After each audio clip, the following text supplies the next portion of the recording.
လွန်ခဲ့တဲ့နှစ်ပေါင်းများစွာကတောင်ကိုရီးယားနိုင်ငံမှာရောင်းဟိုလို့ခေါ်တဲ့ကောင်လေးတစ်ယောက်ဟာသူ့ရဲ့ဖခင်ဖြစ်သူစာချင်းပါကနဲ့အတူနေထိုင်ခဲ့ပါတယ်။ငယ်ရွယ်စဉ်မှာပဲမိခင်ဖြစ်သူကိုဆုံးရှုံးလိုက်ရတဲ့အတွက်ရုံးတယောက်စိတ်မကောင်းစရာတွေနဲ့ကြုံတွေ့ခဲ့ရပေမဲ့ဖခင်ဖြစ်သူကတော့တားဖြစ်သူကိုတယောက်တည်းနဲ့အကောင်းဆုံးဖြစ်အောင်ပြုစုဆောင်ရှောက်ခဲ့ပါတယ်။အဖေဖြစ်သူအလုပ်သွားတဲ့အခါတိုင်းမှာရောင်းဟိုတယောက်အဖေပြန်လာမဲ့အချိန်ကိုစိုးရိမ်ကြီးနဲ့စောင့်မျှော်နေတဲ့နေ့ရက်တွေဟာသူတို့ဘဝရဲ့ပုံမှန်အစီအစဉ်တစ်ခုလိုဖြစ်နေခဲ့ပါတယ်။စာချင်းပါကဟာအဝေးပြေးလမ်းမကြီးရဲတပ်ဖွဲ့ဝင်တအူပါသူ့အလုပ်ကအနည်းငယ်များတဲ့အတွက်ညတိုင်းလိုအိမ်ကနေထွက်ခွာသွားရလိမ့်ရှိပါတယ်။တညမှာတော့စာချင်းပါတယောက်တာဝန်ထမ်းဆောင်နေရင်တန်တရားဖြစ်ပွဲကားတစ်စီးကိုလမ်းဘေးမှာရပ်ခိုင်းလိုက်ပါတယ်။ကားထဲမှာထိုင်နေတဲ့လူငယ်နှစ်ယောက်ရဲ့ပုံစံကကြည့်ရတာအလုံးမဲထူးဆန်းနေပါတယ်။သူတို့မျက်လုံးတွေကမှိုင်နေပြီးဘာလို့ဘာကန်ရမှန်းမသိတယ်လို့ဖြစ်နေတာကိုကြည့်ရင်တစုံတစ်ယောက်ရဲ့ထိန်းချုပ်မှုအောက်မှာရောက်နေသလားလို့တော့ထင်မှတ်စရာဖြစ်နေပါတော့တယ်။ကားမောင်းသူရဲ့လက်မှာဝတ်ဆင်ထားတဲ့ကြီးကန်းပုံစံလက်စွပ်တကွင်းကထူးဆန်းလုံးနေတာကြောင့်အခြေအနေကပိုပြီးတန်တရားဖြစ်စရာကောင်းလာခဲ့ပါတယ်။ပါကားမောင်းသူကိုအရက်တေစာတိုင်းတာစစ်ဆေးဖို့ breath test လုပ်ခိုင်းလိုက်ပေမဲ့သူကစကားကိုနားမထောင်တဲ့အပြင်ကားအရှိန်ကိုရုတ်တရက်မြင့်ပြီးထွက်ပြေးဖို့ကြိုးစားပါတော့တယ်။ရဲရရှိပါလေသူတို့ထွက်ပြေးမသွားစေဖို့ကားကိုအမြန်လန်းဆွဲလိုက်ပေမဲ့အခြေအနေကတော့အန်ရရှိတဲ့ဘက်ကိုအလင်းအမြန်ဥတီသွားပါတော့တယ်။ကားမောင်းသူကရဲရရှိပါကိုပြန်လဲတိုက်ခိုက်ပြီးလမ်းမပေါ်ကိုအရှိန်နဲ့ပစ်ချလိုက်တဲ့အတွက်ပတ်တယောက်ပြင်းထန်စွာဒဏ်ရာရသွားခဲ့ပါတယ်။ဆေးရုံကိုအရေးပေါ်ပို့ဆောင်လိုက်ရပေမဲ့ဆရာဝန်တွေကတော့အခြေအနေအလွန်ဆိုးရွားကြောင်းပြောလိုက်ပါတယ်။ဒီသတင်းကိုကြားလိုက်ရတဲ့အခါရောင်ဟိုတယောက်ရင်ထဲမှာအပိုင်းပိုင်းပြတ်မတက်ခံစားလိုက်ရပါတယ်။အမေဖြစ်သူကိုငငယ်ကလေးကဆုံးရှုံးထားရတဲ့သူမှုအခုတော့အဖေဖြစ်သူကိုပါထပ်ဆုံးရှုံးရမှာကိုအလွန်မင်းကြောက်ရွံ့နေပါတော့တယ်။ဘာမှမတက်နိုင်တော့တဲ့အစုံကြောက်ရွံ့တုန်လှုပ်နေတဲ့ရောင်ဟိုတယောက်အနီးနားကဖះเจ้าတစ်ခုစီကိုပြေးသွားခဲ့ပါတယ်။မျက်ရည်တွေနဲ့ရောင်ဟိုတယောက်သူ့အဖေအသက်ရှင်ခွင့်ရပါစေလို့ဖះသခင်ကိုပထမဆုံးအကြိမ်ဖြစ်တိုးရှိုးဆူတောင်းမိပါတယ်။အဲ့ဒီလိုစိတ်ထိခိုက်စရာအချိန်မျိုးမှာပဲငယ်ရွယ်တဲ့တင်းအုပ်ဆရာတဦးက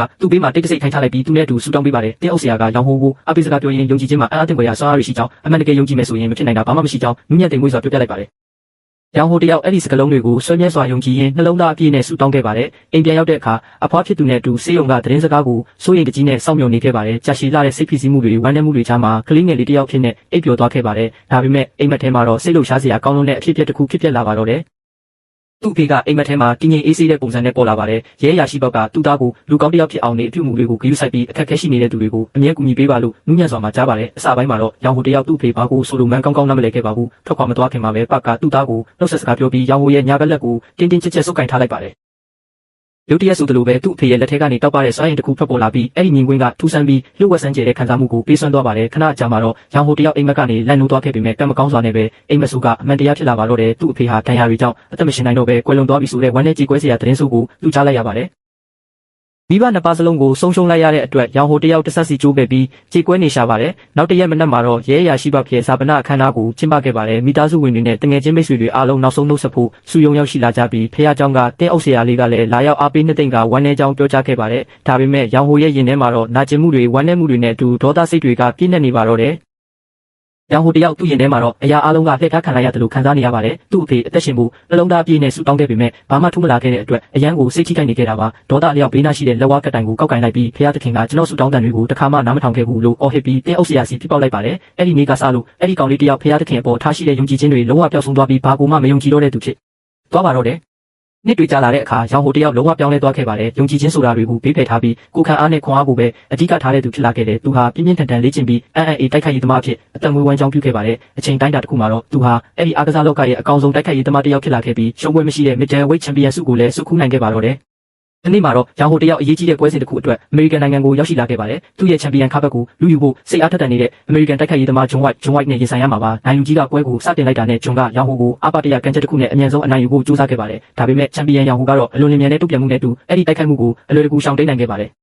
ဂျွန်ပြန်ပြီးအခြေအနေမတိဆောက်နိုင်ခင်မှာပဲရောင်ဟိုကအပါတဲ့လက်တိချက်တစ်ခုနဲ့ပြန်လဲတိုက်ခိုက်လိုက်ပါတယ်။အဲ့ဒီလက်တိချက်ကပြင်းထန်လွန်းလာကြောင်းဂျွန်တယောက်ချက်ချင်းပဲလဲကျသွားပြီးအတိစိတ်လွတ်သွားတဲ့အထိ knock out ဖြစ်သွားပါတယ်။ပွဲသိမ်းသွားပြီလို့ထင်မှတ်ပြီးပရိသတ်တွေအားလုံးဟေးလာဝါလာနဲ့စူညံသွားပေမဲ့ရုတ်တရက်ထူးဆန်းတဲ့အဖြစ်အပျက်တစ်ခုဖြစ်လာပါတော့တယ်။ရောင်ဟိုတယောက်ဘလို့မှထိန်းချုပ်လို့မရနိုင်တဲ့ဒေါသတရားတွေနဲ့ဖုံးလွှမ်းသွားပါတော့တယ်။ပွဲကိုရက်လိုက်မဲ့စာရောင်ဟိုတယောက်ဒေါသအလျောက်ဂျွန်ကိုထပ်ပြီးတော့အချိန်ချင်းဆက်တိုက်နေမိပါတယ်အခြေအနေတွေဟာအထင်းကုန်မဲ့ပြီးပိုဆိုးလာပေမဲ့ကံကောင်းစွာနဲ့ပဲဒိုင်လူကြီးကအလင်းမြန်ဝင်ရောက်ဟန်တာလိုက်တဲ့အတွက်ကြီးမားတဲ့ထိခိုက်မှုတွေမဖြစ်လာခဲ့ပါဘူးအဆုံးမှာတော့ရောင်ဟိုတယောက်ဒီပွဲကိုအနိုင်ရရှိခဲ့ပြီးသူ့ရဲ့ရှုံးပွဲမရှိမှတ်တမ်းကိုဆက်လက်ထိန်းသိမ်းထားနိုင်ခဲ့ပါတယ်အောင်ပွဲခံပြီးနောက်မှာတော့ရောင်ဟိုတယောက်လေရင်ပေါ်တက်ပြီးစိုးမျိုးကိုပြန်လာခဲ့ပါတော့တယ်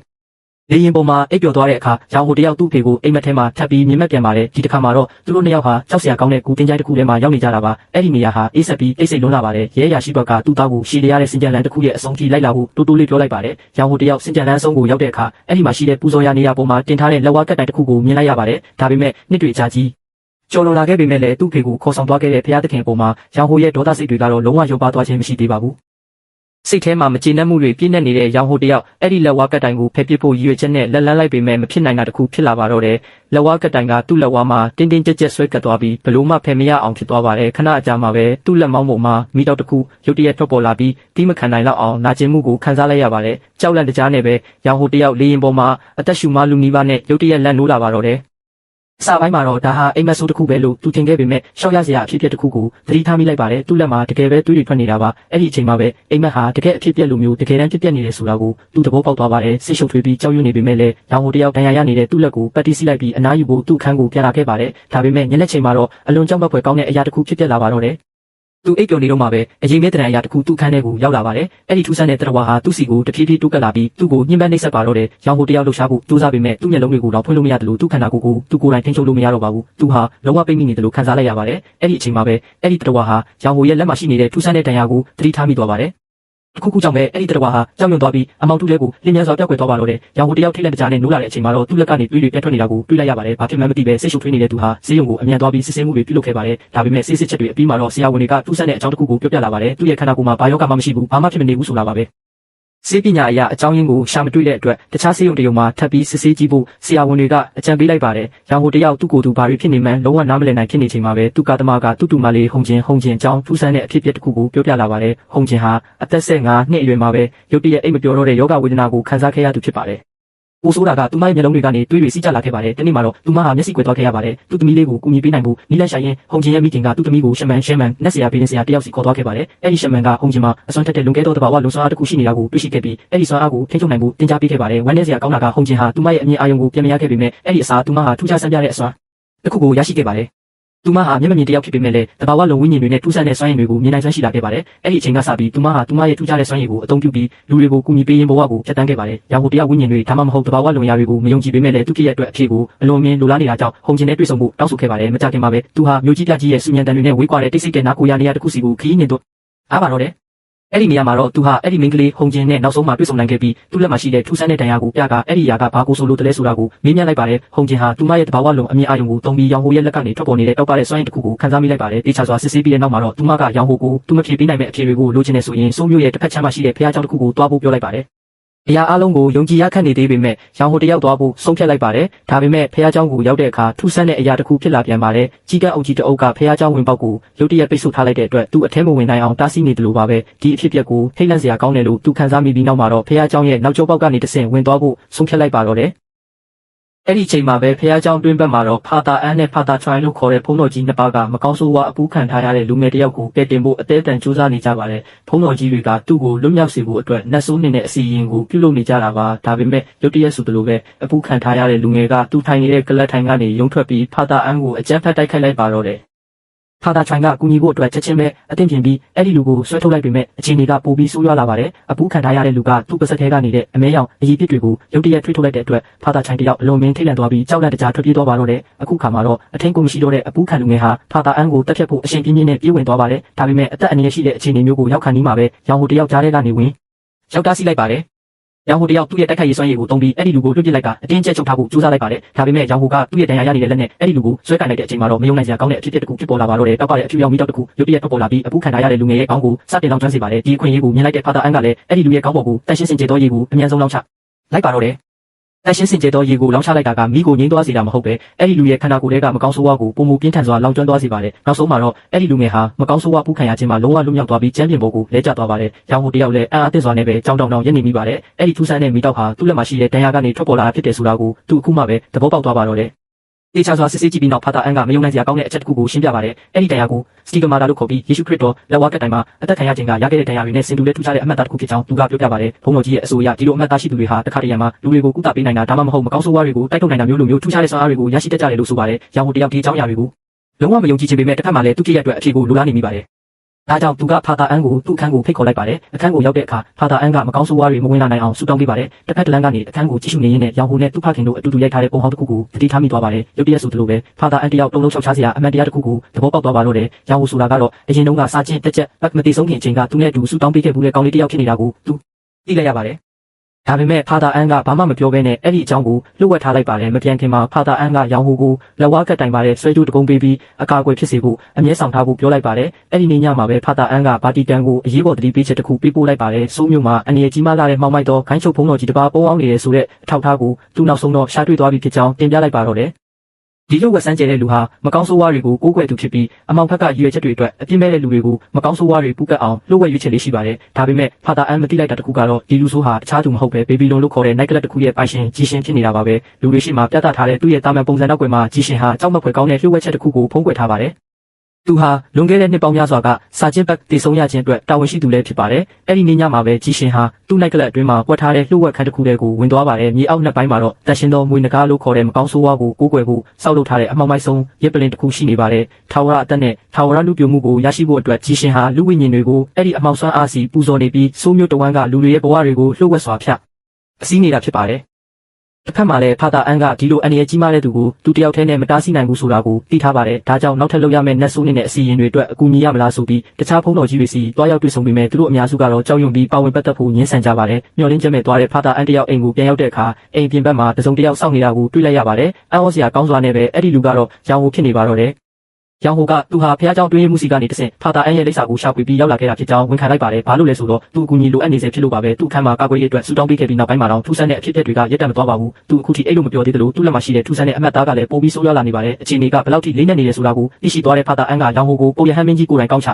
ပြီးပေးထားတဲ့အထူးဆူတောင်းပတိကိုပေးလိုက်ပါတော့တယ်။ဒီပတိဟာမကောင်းဆိုးဝါးတွေစီကနေသူ့ကိုကာကွယ်ပေးနိုင်တယ်လို့ဖာသာအန်ကရှင်းပြပါတယ်။ဒါအပြင်အရေးကြီးတဲ့အချက်တစ်ခုကိုလည်းထပ်ပြောပြပါတယ်။မကောင်းဆိုးဝါးတွေကိုစန့်ကျင်ရမှာအားကောင်းဆုံးလက်နက်ဟာယုံကြည်ခြင်းဖြစ်တယ်လို့ဆိုပေမဲ့ရောင်ဟိုကတော့ခေါင်းကိုချက်ချင်းပဲခါရလိုက်ပါတယ်။သူ့ဖခင်ဆုံးသွားတဲ့နေ့ကစပြီးဘုရားသခင်ပေါ်ယုံကြည်မှုတွေပျောက်ဆုံးသွားခဲ့ပြီဖြစ်ကြောင်းသူဝန်ခံလိုက်ပါတယ်။သူ့ဖခင်အတွက်အသေးအတန်ဆူတောင်းခဲ့ပေမဲ့လည်းနောက်ဆုံးမှာဆုံးရှုံးလိုက်ရတဲ့အတွက်ဘုရားသခင်ကိုသူဆက်ပြီးမယုံကြည်နိုင်တော့ဘူးလို့ဆိုပါတယ်။ဒီစကားကိုကြားလိုက်ရတဲ့အခါဖာသာအန်ကသူ့ရဲ့နာကျင်စရာတိတ်ကြောင်းကိုရင်ဖွင့်ပြောပြပါတယ်။သူကိုယ်တိုင်လည်းတစ်ချိန်ကယုံကြည်ခြင်းတွေပျောက်ဆုံးခဲ့မှုကြောင်းရှင်းပြပါတယ်။လွန်ခဲ့တဲ့နှစ်ပေါင်းများစွာကနတ်ဆိုးနေခြင်းဆိုင်ရာအတတ်ပညာတွေကိုသူ့ကိုသင်ကြားပေးခဲ့တဲ့သူ့ရဲ့ဆရာတယောက်ကွယ်လွန်သွားခဲ့ပါတယ်။အဲ့ဒီလိုအရေးပါတဲ့သူတယောက်ကိုဆုံးရှုံးလိုက်ရတဲ့အခါဖာသာအန်တယောက်လည်းဒေါသထွက်ပြီးစိတ်ရှုပ်ထွေးခဲ့ရပါတယ်။ဒါပေမဲ့အချိန်တွေကြာလာတဲ့အခါမှာတော့သူ့တစ်စုံတစ်ခုကိုတဖြည်းဖြည်းချင်းနားတဲ့သဘောပေါ်လာခဲ့ပါတယ်။အခါတရံမှာဘုရားသခင်ရဲ့အစီအစဉ်တွေကိုအစပိုင်းမှာနားလည်ဖို့ခက်ခဲတတ်ပါတယ်ဘဝဆိုတာမမျှတဘူးလို့ခံစားရတဲ့အချိန်မှာတော့မှယုံကြည်ခြင်းကအဖြေတွေကိုရှာဖွေနိုင်ဖို့လူတွေကိုကူညီပေးနိုင်ပါတယ်အဲ့ဒီအချိန်ကစပြီးဖာသာအန်ဟာတခြားသူတွေကိုကူညီပေးရင်းနဲ့သူ့ဆရာစတင်ခဲ့တဲ့လုပ်ငန်းတာဝန်တွေကိုဆက်လက်လုပ်ဆောင်လာခဲ့ပါတယ်ဒါပေမဲ့သူဒီအမောင်ဆွမ်းအားတွေကိုတယောက်တည်းနဲ့နောက်ထပ်ဘယ်လောက်ကြာဆက်ပြီးတိုက်ထုတ်သွားနိုင်မလဲဆိုတာကိုသူမသိကြောင်းတိုးတိုးလေးဝန်ခံလိုက်ပါတယ်ဒီရိုးသားတဲ့ဇလန်းကိုကြားပြီးတဲ့နောက်မှာတော့ရောင်းဟူဟာဘုံတော်ကြီးပေါ်ပို့ပြီးလေးစားသွားပါတယ်သူပဲသွားလိုက်ပို့ပြီးကိုလည်းကန့်လန့်ခဲ့ပါတယ်ကားမောင်းနေရင်းနဲ့ရောင်းဟူဟာဖះเจ้าမှာဖြစ်ပျက်ခဲ့တဲ့အနေအများတဲ့နတ်ဆိုးနေထုတ်တဲ့အဖြစ်အပျက်ကိုပြန်တတိယသွားပါတယ်သူကဖာတိုင်အန်တယောက်နတ်ဆိုးဝင်ပူထားတဲ့လူကြောင့်အသက်အနေနဲ့ဘယ်လောက်နီးကပ်ခဲ့ရလဲဆိုတာကိုထောက်ပြပြီးဒီလိုအလုပ်မျိုးကိုတယောက်တည်းဆက်လုပ်ဖို့ဆိုတာအရန်အနေအများလုံးနဲ့လို့ပြောလိုက်ပါတယ်ရောင်းဟူကကူညီပေးဖို့ကမ်းလှမ်းပေမဲ့ဖာတိုင်အန်ကချက်ချင်းပဲညှင်းပယ်လိုက်ပါတယ်သူကရောင်းဟူကိုဒီလိုအနေအများတဲ့ကိစ္စတွေနဲ့ဆွဲခေါ်မသွားခြင်းလို့ပါခဏကြာမှာတော့ဖာတိုင်အန်ဟာလူတစ်ယောက်နတ်ဆိုးဝင်ပူးခံထားရနိုင်တယ်ဆိုတဲ့အရေးပေါ်ခေါ်ဆိုမှုတစ်ခုကိုထပ်မံရရှိခဲ့တာကြောင့်တိုက်ခန်းတစ်ခုအနီးမှာကားကိုရပ်ပေးဖို့ရောင်းဟူကိုပြောလိုက်ပါတယ်အဲ့ဒီအိမ်ထဲကိုမဝင်ခင်မှာသူဟာသူ့လက်ဝါးပေါ်ကထူးဆန်းတဲ့အမတ်သားကိုလက်အိတ်နဲ့အုပ်ပြီးဖုံးကွယ်ထားလိုက်ပါတယ်။ရောင်းဟူကပြန်မသွားပဲအတူလိုက်ပါလာတာကိုမြင်တော့ဖာတိုင်အန်လည်းနောက်ဆုံးမှာတော့သူ့ရဲ့အကူအညီကိုလက်ခံလိုက်ပါတယ်။သူတို့နှစ်ယောက်သားတိုက်ခန်းထဲကိုအတူဝင်သွားကြတဲ့အခါကြောက်ရွံ့တုန်လှုပ်နေတဲ့မိခင်တယောက်နဲ့တွေ့ဆုံခဲ့ရပါတယ်။အဲ့ဒီအမျိုးသမီးရဲ့မျက်နှာမှာတော့တစုံတစ်ယောက်ကရဲရဲဆက်ဆက်တိုက်ခိုက်ခံထားရတယ်လို့မျိုးနာကျင်စရာဒဏ်ရာတွေနဲ့ပြည့်နေပါတယ်ထိုမျိုးသမီးကတုံရင်နေတဲ့လက်နဲ့အပေါ်ထက်ကိုညွှန်ပြပြီးသူမရဲ့သမီးလေးစုကျင်ဟာနှဆိုးဝင်ပူးခြင်းခံထားရတယ်လို့ပြောပြလိုက်ပါတယ်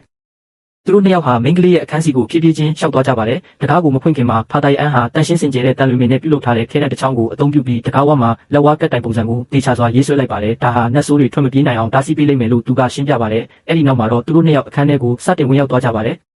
်အခန်းထဲကိုရောက်တဲ့အခါစုချင်းဟာအခန်းထဲမှာအေးအေးဆေးဆေးထိုင်နေတာကိုတွေ့လိုက်ရပါတယ်။သူမဟာပုံမှန်အတိုင်းပါပဲသူတို့ရုတ်တရက်ရောက်လာတာကိုကြည့်ပြီးဘာဖြစ်တာလဲဆိုတာကိုဝေခွဲမရတယ်လို့ဖြစ်နေပါတယ်။ဘာဖြစ်နေတာလဲလို့သူမကမေးပါတယ်။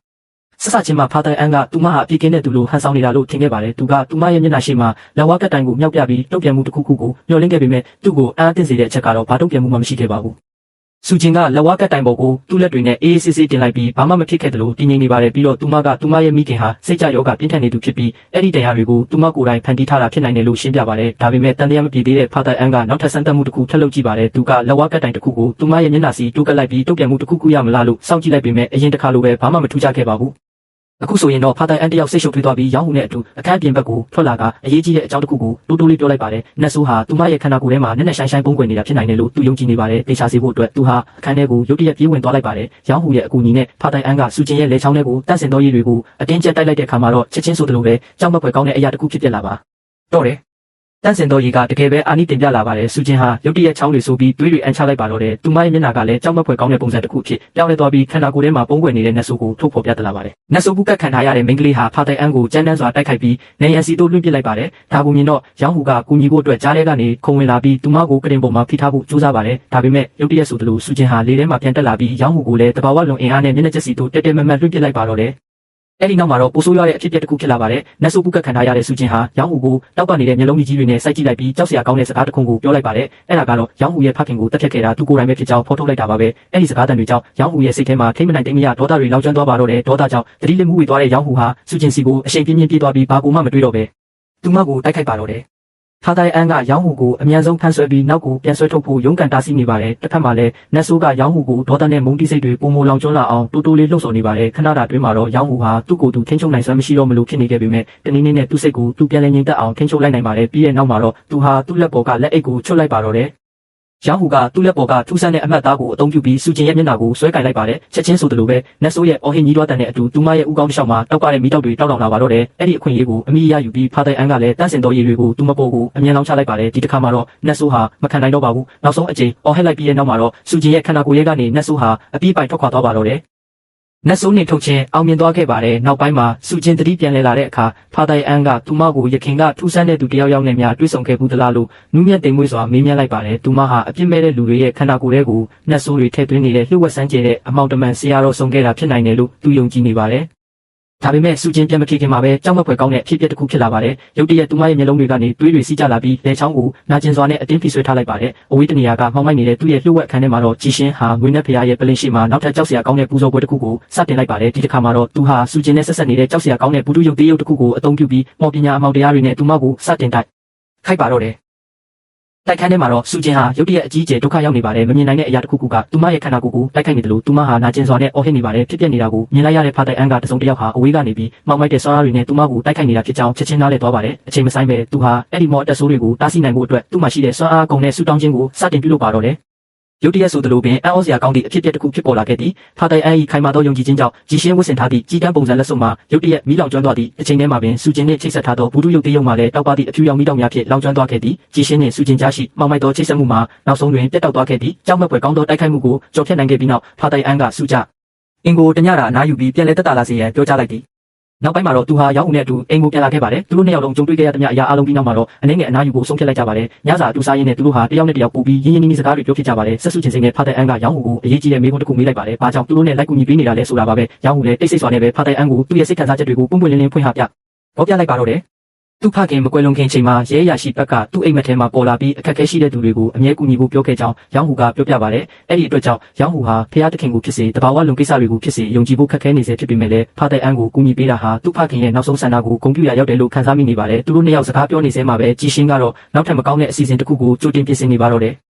သူ့ရဲ့ရုပ်ဝက်ပူဇော်ရာခန်းထဲမှာတော့သူဟာကြီးကန်းတကောင်ကိုပူဇော်လိုက်ပြီးသူ့ရဲ့ရုပ်သွင်းကိုပြောင်းလဲပေးဖို့ငွေနဲ့ဖျားကိုတောင်းဆိုလိုက်ပါတယ်ခဏအကြာမှာတော့ကြောက်မက်ဖွယ်ကောင်းတဲ့အရာတစ်ခုဖြစ်ပျက်လာပါတော့တယ်ကြည်ရှင်းဟာဖာသာချိုင်နဲ့ပုံစံတူအောင်သူ့ကိုယ်သူပြောင်းလဲလိုက်ပါတယ်ဒီလိုအတူအယောင်ရုပ်သွင်းကိုအသုံးပြုပြီးတော့သူဟာကက်သလစ်မိဘမဲ့ကေဟာတစ်ခုကိုလှုပ်ဝက်စွာတွားရောက်ခဲ့ပါတော့တယ်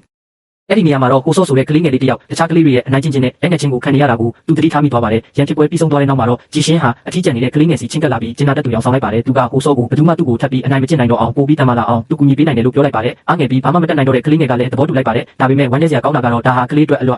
်အဆိုးရွားတဲ့မှားယွင်းမှုတစ်ခုဖြစ်လာခဲ့တာပါပဲ။ကြည်ရှင်းသည်လှုပ်ဝက်စွာဖြင့်မှောင်မိုက်သောပူဇော်ပွဲတစ်ခုကိုပြုလုပ်ပြီးနတ်ဆိုးအနေငယ်ကိုဟိုစောဤခန္ဓာကိုယ်ထဲသို့ဓာတ်ရိုက်ပို့လွှတ်လိုက်သည်တစ်ချိန်တည်းမှာပင်ကြည်ရှင်းသည်ဖာတိုင်အန်ဤတိုက်ခန်းသို့ရောက်ရှိလာသည့်အပြင်ဘက်တွင်ရောင်းဟူသည်မြင်းဤဆိုင်ကဲကိုယူရန်ကားပါကင်သို့သွားနေသည်ကိုတူးတွေ့လိုက်ရသည်ဖာတိုင်ထရိုင်အယောင်ဆောင်ထားသောကြည်ရှင်းသည်ရောင်းဟူကိုလှမ်းခေါ်လိုက်သည်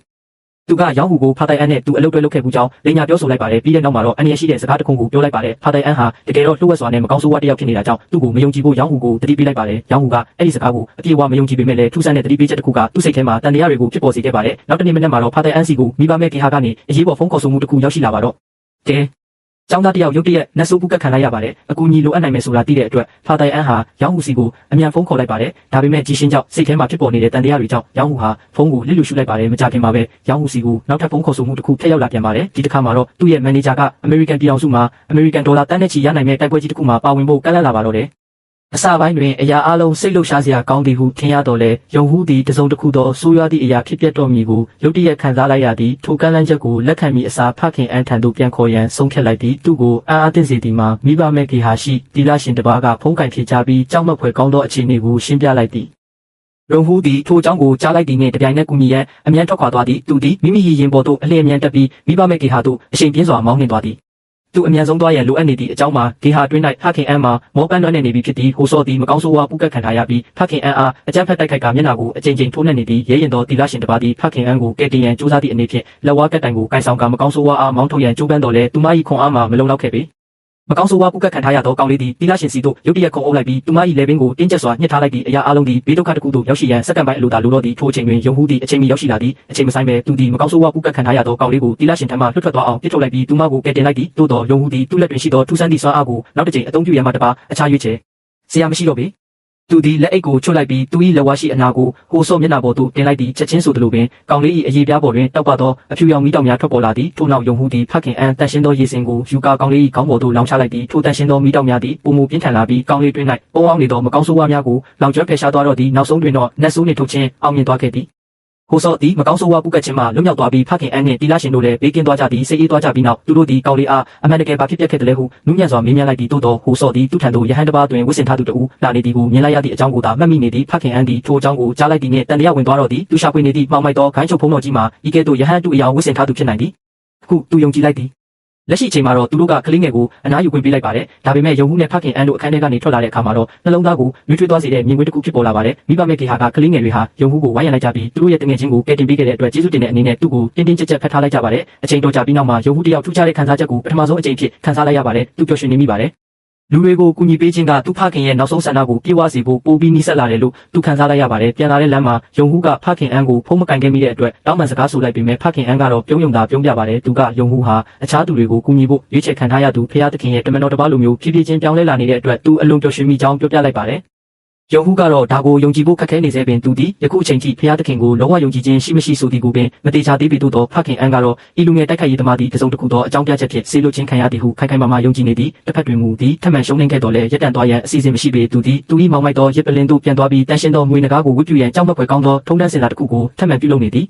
ဒီတစ်ခါမှာတော့သူသည်မိဘမဲ့ကေဟာဤလုံခြုံရေးခွေးတစ်ကောင်ကိုထိန်းချုပ်ရန်သူ၏မောင်မိုက်သောစွမ်းအားကိုအသုံးပြုလိုက်သည်ထိုတိရစ္ဆာန်သည်ရုတ်တရက်မကောင်းဆိုးဝါးပူကတ်ခံလိုက်ရပြီးကသူ့ကိုချီနှောင်ထားသောတန်ကြိုးမှလှုပ်ဝက်စွာဖြုတ်ပေးလိုက်သည်ထိုညနောက်ပိုင်းတွင်ဟိုစောသည်မိဘမဲ့ကေဟာရှိသူ၏အခန်းထဲတွင်ငြင်းညမ်းစွာအိပ်ပျော်နေသည်ရုတ်တရက်သူ့နာမည်ကိုခေါ်တန်တစ်ခုကိုသူကြားလိုက်ရသည်ကောင်လေးမှာဝေဝါးပြီးဘသူလဲဆိုတာကိုသိရအောင်ကတင်ပေါ်ကနေထပ်လာခဲ့ပါတယ်ဒါပေမဲ့အပြင်ဘက်ကိုခြေချလိုက်တာနဲ့တပြိုင်တည်းမကောင်းဆိုးဝါးပူကတ်ခံထားရတဲ့ခွေးကဘာတတိပေးချက်မှမပါပဲသူ့ကိုခုံးတိုက်ခိုက်လိုက်ပါတယ်အပြစ်မဲ့တဲ့ကောင်လေးမှာထွက်ပြေးဖို့အခွင့်အရေးတောင်မရလိုက်ပါဘူးဟိုစောကိုတက်ဖြတ်ပြီးနောက်မှာတော့ကောင်လေးရဲ့ဝိညာဉ်ကိုတန်ရှင်းသောငွေနဂါးထံသို့အေးဆက်ဆက်နဲ့ပူဇော်လိုက်ပါတယ်ဆုလက်တစ်ခုအနေနဲ့ထိုမောင်မိုက်သောတရဝါကကိုအစွမ်းထက်တဲ့အစိတ်တွေနဲ့ပြည့်နေတဲ့အသက်ကိုတည်စီနိုင်တဲ့လက်နက်ဖြစ်တဲ့သူ့ရဲ့အစိတ်သွားတစ်ချောင်းကိုပေးအပ်လိုက်ပါတယ်ထိုသတင်းကိုကြားပြီးမကြာမီမှာပင်ဖခင်အန်ထံသို့မိဘမဲ့ကေဟာမှစိတ်မကောင်းဖွယ်ရာဖုန်းခေါ်ဆိုမှုတစ်ခုရောက်ရှိလာသည်သူနာပြုတဦးကကြောက်မက်ဖွယ်ကောင်းသောဘေးဒုက္ခတစ်ခုဖြစ်ပွားခဲ့ကြောင်းဝမ်းနည်းစွာဖြင့်ပြောပြသည်ဖခင်အန်နှင့်ယုံဟုတို့သည်ရင်ခွဲယုံတို့ချက်ချင်းအပြေးလွှားသွားရောက်ကြသည်ထိုနေရာတွင်သူတို့သည်ဟိုစော့အသက်မဲ့နေသောရုပ်လောင်းကိုတွေ့ရှိလိုက်ရပြီးလေပင်တွင်အလွန်နှဆိုင်သောကြိုက်ရများကိုမြင်လိုက်ရသည်ဒီမြင်ကွင်းကသူတို့နှစ်ယောက်စလုံးကိုလုံးဝတုံလုံးချောက်ချသွားစေပါတယ်စိတ်မကောင်းဖြစ်နေတဲ့ဖခင်အန်ဟာကောင်လေးအတွက်တိတ်ဆိတ်စွာဆူတောင်းပေးနေပါတယ်ဒါပေမဲ့အနီးနားမှာရက်နေတဲ့ယုံမှုကတော့အခန်းရဲ့ဟိုဘက်အခြမ်းကနေသူတို့ကိုစောင့်ကြည့်နေတဲ့ထူးဆန်းတဲ့လူတစ်ယောက်ကိုသတိပြုမိသွားပါတယ်တစုံတစ်ခုတော့မှားယွင်းနေတယ်လို့သူခံစားလိုက်ရပါတယ်ဒီလူဟာမှောင်မိုက်သောဂိုင်းချုပ်ဖုံးတော်ကြီးဖြစ်နိုင်တယ်လို့ယုံမှုကရုတ်တရက်တန်တရားဝင်သွားပါတယ်ယုံဟုသည်ဘာမှမတွေ့တော့ဘဲဖခင်အန်ကိုရင်ခွဲယုံတဲ့တွင်တယောက်ထဲထားခဲ့ကထိုးရှိုးဝက်ဆန်းကျဲသောလူကိုနောက်ယောင်ခံ၍အပြေးလိုက်သွားသည်သို့သောရုံဟုထွက်ခွာသွားသည်နှင့်တပြိုင်နက်ကြောက်မက်ဖွယ်ကောင်းသောအရာတစ်ခုဖြစ်ပျက်လာသည်ဟိုစော့ကိုထည့်ထားသည့်အလောင်းအိတ်သည်ရုတ်တရက်လှုပ်ရှားလာသည်စိတ်ရှုပ်ထွေးပြီးစိတ်လှုပ်ရှားနေသောဖခင်အန်သည်အိတ်ကိုပြင်းပြင်းစွာဖွင့်ကြည့်လိုက်သည်သူ့ကိုတုံလုံးချောက်ချစေသည်မှာဟိုစော့သည်ထိုင်ထလာပြီးအကူအညီတောင်းခံလိုက်ခြင်းပင်ဖြစ်သည်ဖခင်အန်တယောက်ကောင်လေးကိုမကာကွယ်ပေးနိုင်ခဲ့တဲ့အတွက်အပြစ်ရှိတယ်လို့ခံစားနေရပါတယ်ကလေးလေးကတနေ့နေ့နဲ့အသက်ရှင်ကျန်ရစ်ခဲ့တယ်လို့ထင်မှတ်သွားပြီးဖခင်အန်ကသူ့ကိုတင်းတင်းကြပ်ကြပ်ဖက်လိုက်ပါတယ်ဒါပေမဲ့ဝမ်းနည်းစရာကောင်းတာကအဲ့ဒါတွေအားလုံးဟာအတူရောင်တွေပါပဲကြီးရှင်ဖန်တီးထားတဲ့လှည့်စားမှုတစ်ခုသာဖြစ်ပါတယ်ရုတ်တရက်ဆိုသလိုပဲကြီးရှင်ပေါ်လာပြီးတန်ရှင်သောငွေနဂါးစီကရတဲ့အစိတ်သွားကိုအသုံးပြုကဖခင်အန်ကိုတိုက်ခိုက်လိုက်ပါတော့တယ်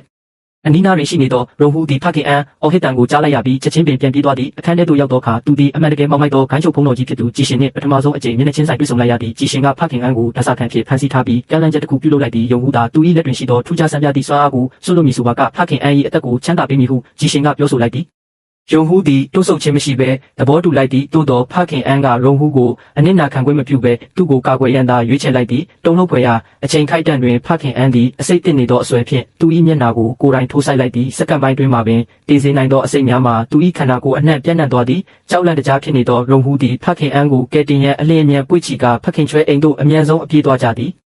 ်ဖခင်ချွဲသည်ဖခင်အန်အခြေအနေကိုမြင်လိုက်ရသည့်အခိုက်တွင်သူ့ကိုဂရင်ပေါ်သို့ချက်ချင်းတင်လိုက်ပြီးထိုချိန်စာကိုတားဆီးနိုင်ရန်အသေးအတန်ဆူတောင်းပေးနေသည်ဤမြင်ကွင်းကိုကြည့်နေရသည့်ယုံဟူနှလုံးသားမှာကြေကွဲသွားရသည်သူမိဘများနည်းတူသူအလွန်ချစ်ခင်ရသူတဦးမှာသူမျက်စိရှိတွင်ပင်အသက်ထွက်ခါနီးဖြစ်နေသည်ကိုထပ်မံ၍ကြုံတွေ့နေရပြန်ပြီဖြစ်သည်မျောလင်းချက်မဲ့နေသောရုံဟူသည်ဖခင်เจ้าငယ်တဲ့သို့ရှောက်သွားပြီးနောက်ဆုံးအကြိမ်ဖြစ်ဆူတောင်းလိုက်သည်လက်ဝါးကတိုင်ပေါ်ရှိယေရှုခရစ်တော်၏ရုပ်တုရှိတွင်ရက်လျက်သူသည်ဖခင်အန်ကိုကယ်တင်ပေးပါရန်ဖခင်သခင်ထံအနာခံလိုက်သည်ဒီတစ်ခါမှာတော့သူသည်အမှန်တကယ်ပင်စိတ်ရင်အမှန်ဖြစ်တောင်းဆိုနေခြင်းဖြစ်သည်သူ၏နှလုံးသားတစ်ခုလုံးနှင့်တောင်းဆိုတော်လဲမိသည့်အရာများဖြစ်မလာခဲ့ပါအဖြေလည်းမရှိအံ့ဖွယ်တရေလည်းမပေါ်ပေါက်ခဲ့ပေရုံဟူသည်တဖန်ပြန်၍စွန့်ပစ်ခံလိုက်ရတယ်လို့ခံစားလိုက်ရသည်စိတ်ပြက်လက်ပြက်ဖြစ်မှုနဲ့နာကျင်မှုတို့ဖြင့်ပြင်းထန်နေသောရုံဟူသည်ဖခင်သခင်ကမကူညီပေးပါကသူကိုယ်တိုင်ပင်ဖခင်အန်ကိုကယ်တင်မည်ဟုဆုံးဖြတ်လိုက်သည်ရုံဟူမထွက်ခွာမီဖခင်ချွဲကသူ့ကိုအရေးကြီးသည့်အရာတစ်ခုပါတီကံမှကောင်းချီးပေးထားသောတန်ရှင်းသည့်ယဟန်ဝိယုံတစ်ထည်ကိုပေးလိုက်သည်ယင်းသည်မကောင်းဆိုးဝါးများ၏အင်အားကိုတားဆီးပေးသည့်တန်ချက်ကကဲ့သို့အလုပ်လုပ်လိမ့်မည်ဟုသူကရှင်းပြသည့်ရုံဟူသည်ထိုဝိယုံကိုသူ့ဝိစားများအောက်တွင်တိတ်ဆိတ်စွာဝစ်ဆင်လိုက်သည်ထို့နောက်အချိန်တစ်စက္ကန့်မျှပင်မဖြုံးတိပဲရုံဟူသည်သူ၏ဆိုင်ကယ်ပေါ်သို့ခုန်တက်လိုက်ပြီးအရှိန်ပြင်းစွာမောင်းနှင်ထွက်ခွာသွားသည်သူ၏ဥတီယာမှာစူဂျင်အိမ်ဖြစ်သည်သူရောက်ရှိသွားသောအခါစူဂျင်ကိုအရေးကြီးသောမေးခွန်းတစ်ခုမေးမြန်းလိုက်သည်ကြည်ရှင်ကိုဘယ်နေရာမှာရှာတွေ့နိုင်မလဲစူဂျင်သည်သူမသိရှိထားသည့်များကိုအသုံးပြု၍နိုက်ကလပ်ကတ်တစ်ခုကိုရုံဟူအားပြသလိုက်သည်ယခုခါတွင်တော့ရုံဟူသည်မောင်မိုက်သောခိုင်းချုပ်ဖုံးတော်ကြီးပုံအောင်နေသည့်နေရာကိုနောက်ဆုံးတွင်သိရှိသွားပါပြီတိုးဆုပ်ခြင်းမရှိဘဲသူသည်နိုက်ကလပ်စီသို့အရှိန်ပြင်းပြင်းဖြင့်မောင်းနှင်သွားခဲ့သည်သို့သောနိုက်ကလပ်အဝင်ဝါသို့ရောက်သည့်အခိုက်တွင်ပြဿနာဆက်တင်ပါတော့သည်ကြည်ရှင်အဆောင်များကသူ့လမ်းကိုပိတ်ဆို့လိုက်ကြသည်သူတို့သည်တာမန်အဆောင်များမဟုတ်ကြပေတယောက်ချင်းစီတိုင်းသည်မကောင်းဆိုးဝါးဝိညာဉ်များပူကတ်ခံထားရသူများဖြစ်ကြသည်သူတို့အားလုံးယုံဟူကိုတပြိုင်နက်တည်းဝိုင်းဝန်းတိုက်ခိုက်ကြသည်သို့တော်လည်းဤနေရာတွင်ပင်ယုံဟူသည်သူကဘာကြောင့်ချန်ပီယံတယောက်ဖြစ်ရသည်ကိုပြသလိုက်သည့်အလွန်ကြမ်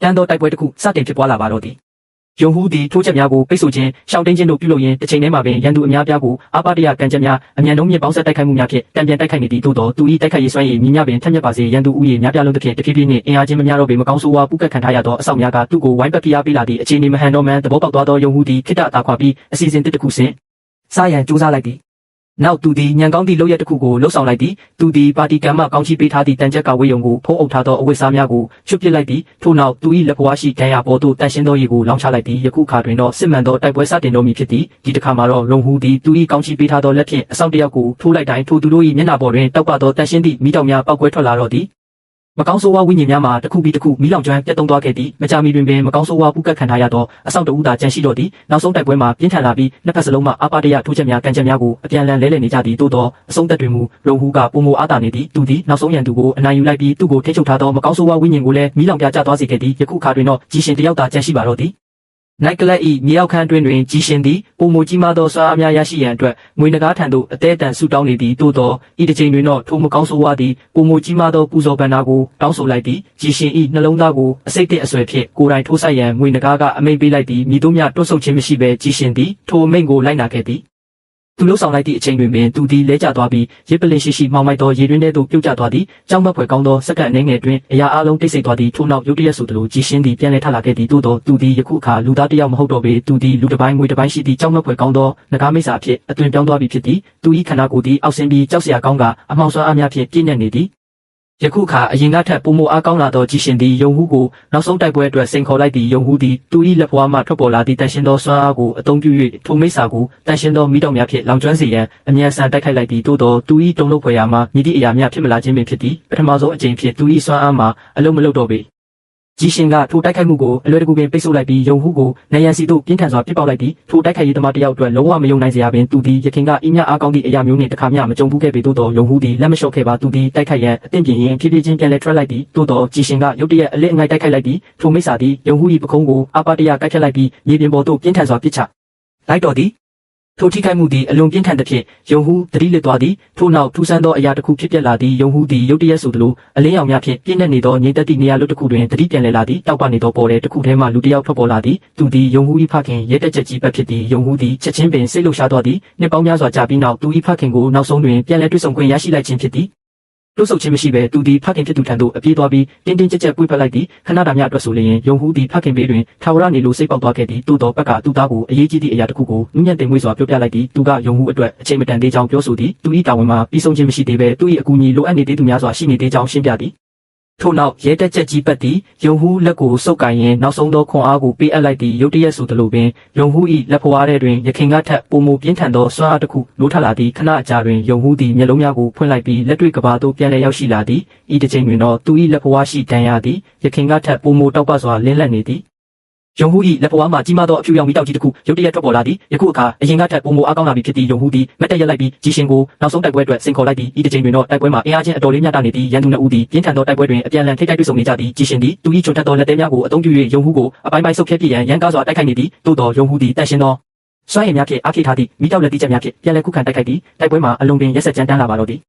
ထိုးချက်တစ်ချက်ပြီးတစ်ချက်တိုက်ခိုက်မှုတစ်ချိန်ပြီးတစ်ချိန်ဖြင့်နှစ်ဖက်စလုံးအရှုံးမပေးဘဲအသေးအတန်တိုက်ခိုက်နေကြသည်နောက်ဆုံးတွင်တော့ကြီးရှင်သည်တဖြည်းဖြည်းနှင့်အင်အားကုန်ခန်းလာသည်ထိုအခွင့်အရေးကိုလက်မလွတ်ပဲယုံဟူးသည်သူ၏အစွမ်းရှိသမျှကိုလက်ပွားထဲသို့စူးစီးလိုက်သည်ထို့နောက်ဆုံးသောလက်တိချက်တစ်ခုဖြင့်ကြီးရှင်ကိုမြေပြင်ပေါ်သို့ပြင်းထန်စွာထိုးချလိုက်သည်တိုက်ပွဲမှာနောက်ဆုံးတွင်ပြီးဆုံးသွားပြီဖြစ်သည်သို့တော်ယုံဟူးအတွက်လှုပ်ဆောင်ရမည့်နောက်ထပ်အရေးကြီးသောအလုပ်တစ်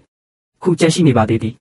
သူသည်ချက်ချင်းပင်သူ၏တန်ရှင်းသောမိတောက်များကိုအသုံးပြု၍အစိတ်တဲ့အဆွဲများကိုဖျက်ဆီးလိုက်သည့်အဆွဲများအရေးပြောသွားသည့်ထိုခိုက်တန့်တွင်ပင်ဖခင်အန်သည်တေးစေနိုင်သောကျင်းစာမှနောက်ဆုံးတွင်လွတ်မြောက်သွားပြီးသူ၏အသက်မှလည်းကဲတင်ခြင်းရရှိသွားခဲ့သည်ယုံဟူးပြန်ထွက်ခွာရန်ပြင်ဆင်နေချိန်တွင်ကြောက်မက်ဖွယ်ကောင်းသောအရာတစ်ခုပေါ်လာသည်ငွေနဂါးသည်သူ၏စစ်မှန်သောပုံစံကိုနောက်ဆုံးတွင်ထုတ်ဖော်ပြသလိုက်သည်ထိုအရာမှတရဝကြီးမှမရေမတွက်နိုင်သောလူလက်များဖြင့်ဖုံးအုပ်ထားပြီးယုံ